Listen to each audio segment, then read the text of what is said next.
남동생이 제일 처음 했고요. 제가 그 다음에 신앙을 했고 저 때문에 막내 여동생이 들어오게 됐습니다. 막내가 이제 결혼을 하면서 조카를 낳았고 그렇게 해서 나중에 막내가 조카들을 입도를 시키고 우리 부모님이 근래에 몇 달 전에 입도를 해서 가족 신앙을 다 하고 있습니다. 네.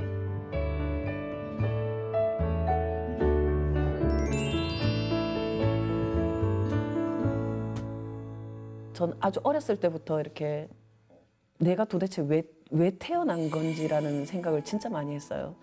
그래서 실제로 뭐 종이컵이나 이런 것들도 50원짜리 종이컵 그거 하나도 무슨 물건 같은 걸 담기 위해서 그렇게 태어나는데 만물의 영장이라고 하는 인간인 내가 도대체 왜 태어났는지 이렇게밖에 태어날 수가 없었는지 이렇게 어떤 아주 어렸을 때부터 그냥 누군가에게 꼭 그 질문에 대한 걸 꼭 묻고 싶었어요. 그 어렸을 때 영심이라는 만화가 있었어요. 그 영심이라는 만화를 이렇게 보면서 거기에서는 항상 별님한테 영심이가 기도를 하거든요. 진짜 저도 별님한테 한번 기도를 계속 해봤어요. 진짜 도대체 내가 왜 태어났고 그런 부분에 대한 걸 늘 하늘에다 이렇게 기도를 좀 많이 했었거든요. 그런 염원들이 이렇게 남동생에 의해서 그 참 하나님을 만나게 한 건 아닌가 그런 생각들이 들어요. 네.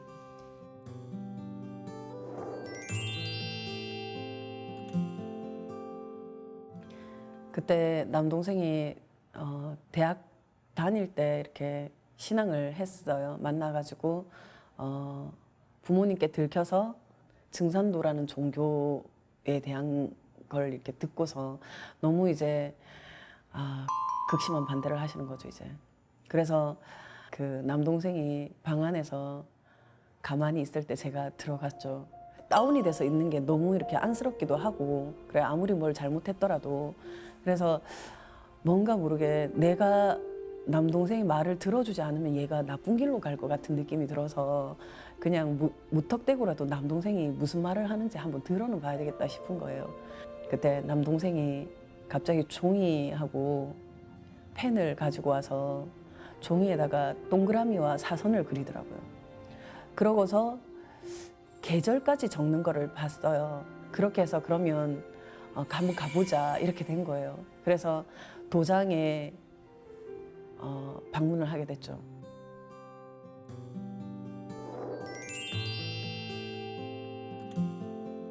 생각보다 그 가까운 곳에 있더라고요, 도장이. 처음에 이렇게 그 울산 도장에 갔을 때, 울산 상호도장에 갔을 때 나쁘지 않다라는 느낌이 많이 들었고, 그냥 뭐 되게 이렇게 어두울 줄 알았는데 그냥 편안하고 나쁘지 않았던 느낌이 있었거든요. 그래서 그때 당시에 신현재 님이 계셨는데 저한테 뭔가 얘기를 많이 하셨어요. 하시고 갑자기 배례 같은 거를 하면 좋다는 거예요.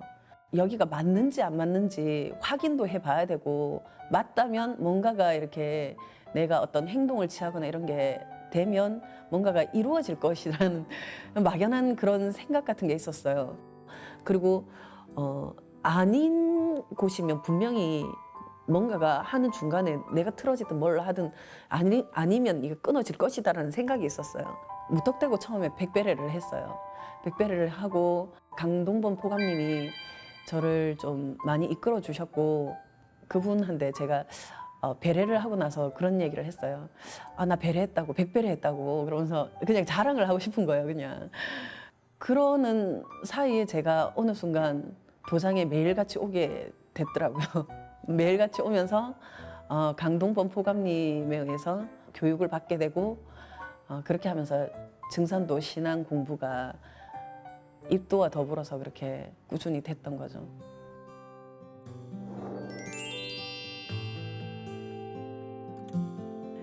다이제스트 개벽이라는 책이 있었어요.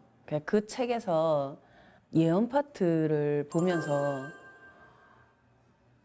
이게 한두 사람이 얘기하는 게 아니라 여러 사람이 어떤 큰 대변혁에 대한 게 온다라는 걸, 그런 메시지를 계속 던지고 있었거든요. 한 명이 얘기했을 땐 뭐 뭐 우연이고 뭐 두 명이 얘기했을 때도 뭐 우연일 수도 있다라는 생각을 했는데 한두 명이 아니라 여러 사람이 똑같은 얘기를 할 때는 정보로서 받아들여 봐야 된다고 생각을 하거든요. 정말 이런 상황이 온다면 정말 큰일이다. 예, 그런 생각에서 우선은 가족들부터 전해야 된다라는 생각이 너무 많이 앞섰던 거죠.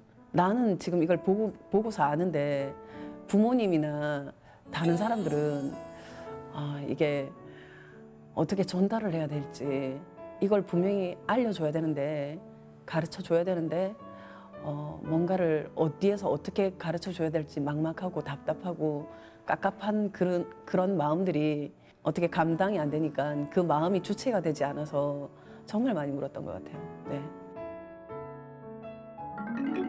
제일 처음에는 여동생한테 먼저 얘기를 했어요. 증산도 신앙을 한다고 이렇게 이제 입도를 하고서 책을 잔뜩 받았어요.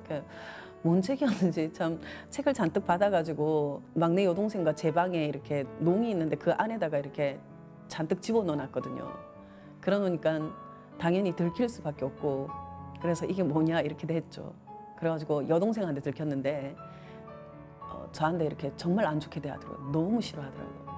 너무 싫어하면서 말도 좀 일부러 막 하고, 그러니까 스타일이 그런 애가 아닌데 말도 일부러 막 하고 막 침대에서 발로 밀어내고 막 그래가지고 좀 그런 걸 겪는데도 여동생이 밉다거나 이런 생각이 안 들고 얘한테도 이걸 얘기를 해줘야 되는데 어떻게 해줘야 되지 그런 걱정밖에 없었어요. 네. 그런 걱정이 너무나 많이 앞섰고 그러니까 여동생이 저러는 게 당연하다라는 생각이 들었고 뭐 그냥 안타깝다라는 생각밖에 안 들었어요. 네.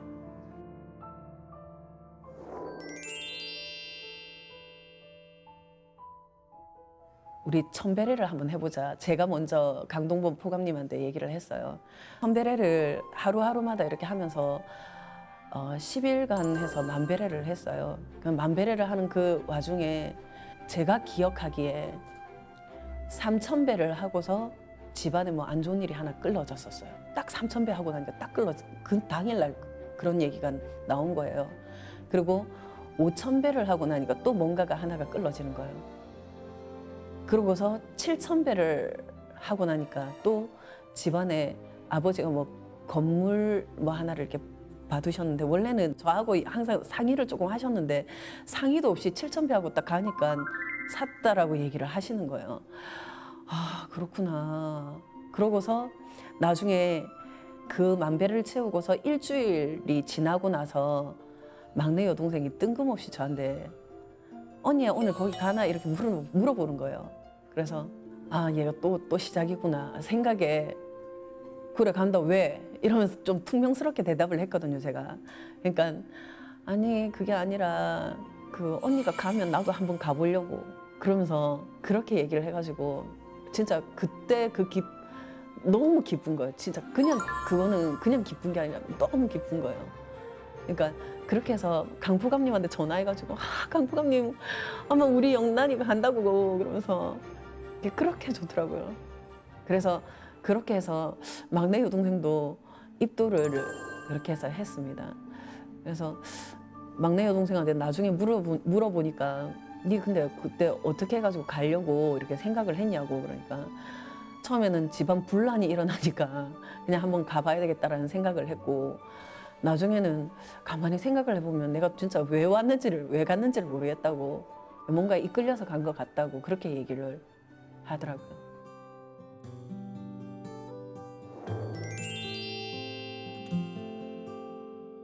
사실 뭐 증산도를 처음부터 남동생이 했을 때부터 아버지 어머니가 이렇게 너무 극심하게 반대를 했기 때문에 제가 아까도 말씀드렸지만 배례를 하면서도 우리 불쌍한 엄마 좀 살려달라고 진짜 살려만 주십시오라고 기도를 했고 그때 제가 하다가 너무 이렇게 안 될 것 같고 막 그런 느낌이 드니까 부모님을 꼭 살려달라고 그 기도를 하고서 칠성경을 반드시 읽어야 되겠다라는 생각을 하고서 읽기 시작한 그때서부터 12년간은 하루도 빼지 않고 칠성경을 읽었어요. 그렇게 읽으면서 아버지께서 일부러라도 아버지께서 한 번씩 그러세요.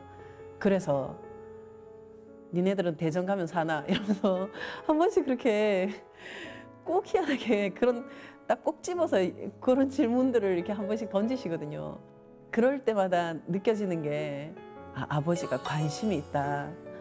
관심이 있으신데 뭔가 자존심적인 게 걸린 것 같기도 하고 아버지 표현 방식으로 이렇게 하시는 거예요. 그래서 순간 너무 이렇게 재밌으면서 진짜 너무 좋으니까 미소가 지어지는 거예요. 그러면서 아버지는 일부러 목소리를 크게 하시는데도 불구하고 저게 싫어서 이렇게 묻는 게 아니다라는 게 순간 되게 많이 와닿았었어요. 그래서 진리에 대한 관심이 조금씩 이제 생기는 것 같다. 그게 참 그것도 오랜 시간 걸려가지고 이렇게 된 거지만 진리에 대한 관심이 보인다라는 걸 세 명이 다 똑같이 느낀 것 같아요. 그런데 어머니께서는 아주 심지가 굳건하시거든요. 그래서 어머니 반대는 남달랐어요. 그냥 아예 차단이에요. 아예 차단. 그랬는데 갑자기 집안에 어떤 일을 하나 끌어야 되는 부분이 있었고 그로 인해서 그럼 같이 재물치성을 올려야 된다. 엄마 진짜 이렇게 수행이나 이런 거는 하면 반드시 영적으로 어떤 뭔가 기운을 받는다. 재물치성을 하면 안 끌어지는 것도 잘 끌어진다. 그러니까 재물치성을 꼭 한번 해봅시다. 이렇게 해가지고 재물치성을 하시게 되고 세 번의 재물치성을 하고서 그렇게 오랜 시간 동안 아무리 해도 안 되던 게 남동생과 여동생이 같이 하면서 공조를 하면서 세 명이서 협업을 하게 되니까 부모님이 훅 땡겨 오는 거예요. 엄마 아빠는 우리가 세 명이서 얼마나 많이 기도를 하고 이렇게 빌어주는지 엄마 아빠는 모를 거라고 그러면서 막 그렇게 그런 식으로 이렇게 얘기를 했었어요. 그랬더만은 어머니가 안다고 그러시는 거예요. 그래서 어떻게 하는데 그러면서 그러니까 한 번씩 어머니 꿈에 아주 안 좋은 상황이나 뭔가 엄청 힘든 상황 때 항상 구해주는 게 우리 삼남매가 각각 한 번씩 다 나와서 구해줬다는 거예요. 그리고 입도하고 난 후에는 아버지가 어머니를 구해줬대요. 그래서 이렇게 순간 그 얘기를 들으면서 정말 다행이다. 참 다행이다. 어머니가 저 정도까지 생각을 했다는 거는 진짜 마음이 많이 열린 거다. 엄마 아빠랑 같이 이렇게 다 신앙을 같이 해서 너무 좋다 이랬더니 어머니께서 신앙하는 거 그거에 대해서 반대를 했는데도 마음 안 바꾸고 이렇게 해줘서 참 고맙다고 그렇게 하는데 진짜 울컥하더라고요. 그래가지고 막 거기에서 또 제가 워낙에 또 눈물이 많아서 막 눈물을 흘리니까 엄마도 눈물을 훔치시더라고요. 그래서 참 감사하고 진짜 두 분이 다 그렇게 해주시니까 참 너무 감사하고 예.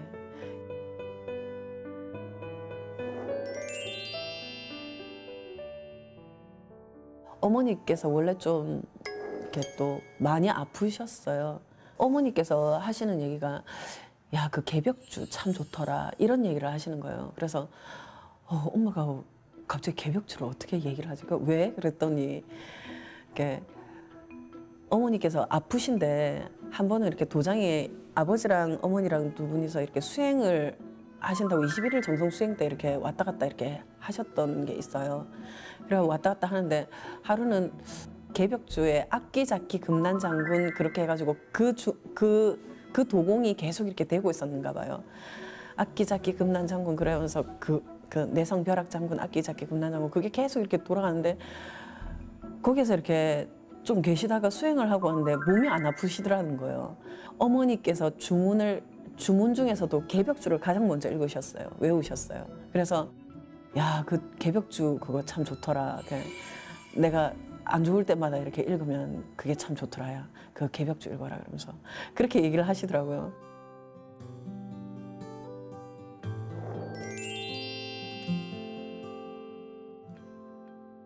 태사부님께서 태국이 되라, 모택자, 나라국자, 태국이 되라. 연못에는 붕어도 살고 뿌럭지도 살고 짜가사리도 살고 뱀도 살고 개구리도 살고 풀도 살고 이 모든 걸 다 수용하지 않냐. 이와 마찬가지로 이렇게 사람에게도 가치관이나 성격이나 어떤 뭐 먹는 방식이나 어떤 생활 양식이나 뭐 자는 거나 뭐 여러 가지가 있을 거잖아요. 행동하는 양식이나 그런 게 내 마음에 안 든다고 해서 나와 맞지 않다고 해서 나와 성격이 좀 다르다고 해서 내 마음속에서 뭔가를 이렇게 또 선을 끊는 건 아닌가. 그래서 그런 부분들까지도 제가 그 본심 닦는 주문인 태을주 수행을 하고 그리고 신법 닦는 데 좋은 글인 서전서문을 꾸준히 읽어가면서 제 신법을 끝까지 이렇게 꾸준히 잘 닦고 싶습니다. 네.